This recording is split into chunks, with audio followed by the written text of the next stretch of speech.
काय ग, कसला विचार करते एवढा? अगं इलेक्शन आलंय जवळ, असं वाटतं ह्या वर्षी मतदानच नाही करावं. का बरं? का बरं?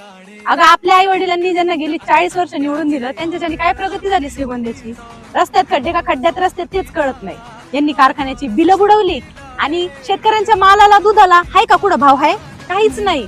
अगं पाणी प्रश्न सुद्धा साधा सोडवता आला नाही. आपल्या श्रीगोंद्याला आहे ना लोक दुष्काळी भाग म्हणून घोषित करतात आणि मध्ये उमेदवार बदलले, त्यांच्यासाठी तरी काय झालं? माणसातून जाताना फक्त गाडीच्या काचावर झाल्या.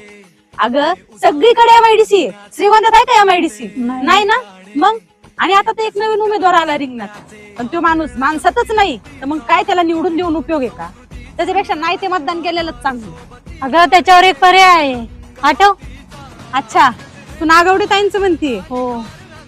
हा पर्याय एकदम उत्तम पर्याय.